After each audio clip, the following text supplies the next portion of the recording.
Olá, aluno, olá, aluna. Vamos iniciar o nosso bate-papo de hoje e o tema vai ser o relógio de sol e os eclipses, né? Então vamos dar início aí na nossa conversa de hoje. Imaginem que vocês não possuam um relógio, mas têm um compromisso marcado para as 15 horas. Como fariam para não se atrasar? A necessidade de medir o tempo levou o ser humano a desenvolver os relógios, né? Há cerca de 3.500 anos, os egípcios, por exemplo, perceberam que podiam aproveitar o movimento aparente do Sol durante o dia. Eles notaram que o caminho do Sol, desde a manhã até o entardecer, poderia ser usado para acompanhar a passagem do tempo, né? Os egípcios observavam que se fincassem uma vareta no chão, a sombra dela mudaria de posição ao longo do dia, enquanto estivesse claro, né? Eles marcaram as posições das sombras a cada hora do dia e depois, toda vez que queriam saber as horas, era só observar a sombra formada. O povo do Egito antigo também foi o primeiro a dividir o período entre o nascer e o pôr do sol em 12 partes iguais. E os egípcios fizeram o mesmo com a noite, dividindo esse período em 12 partes iguais. Assim surgiu então o que a gente conhece hoje, né, que o dia tem as 24 horas.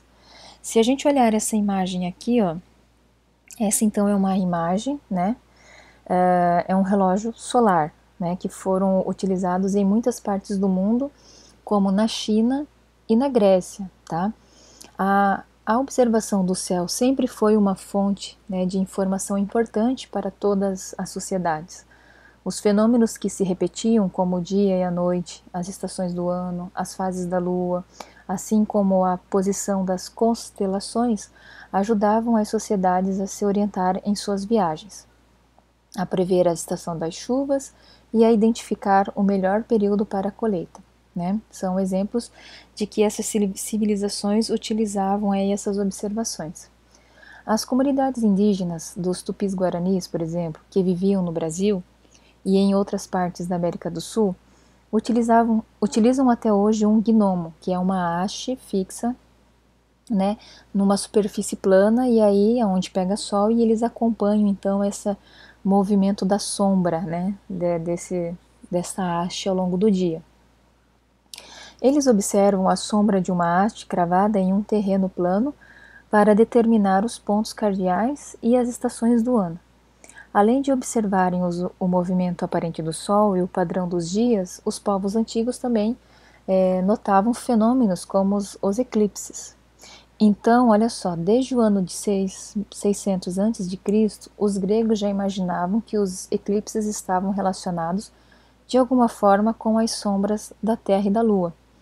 Também anotaram exatamente quanto tempo se passava entre os eclipses e com isso, né, aprenderam a prever quando eles iriam acontecer. Então, a gente pode entender que as civilizações passadas observavam muito os fenômenos da natureza, né? Hoje nós não observamos tanto porque nós temos alguns recursos tecnológicos, mas a gente também tem o que? Muitas distrações, né? Que a gente acaba não prestando atenção em certos detalhes que ocorrem ao nosso entorno. O mais antigo método de calcular um eclipse foi criado pelo filósofo grego, né, Tales de Mileto, que é quem aparece aqui nessa imagem aqui do lado, tá? Ele previu a chegada de um eclipse que deve ter ocorrido no dia 28 de maio de 285 anos antes de Cristo. Então ele já previu isso lá no tempo antes de Cristo, né? Porque a gente sabe que o calendário cristão começa a partir do nascimento de Jesus Cristo. Então, tudo que acontece antes é antes de Cristo e tudo que ocorre depois é depois de Cristo, né? Então, esse foi um bate-papo mais de curiosidade e fico por aqui e aguardo vocês aí numa próxima oportunidade.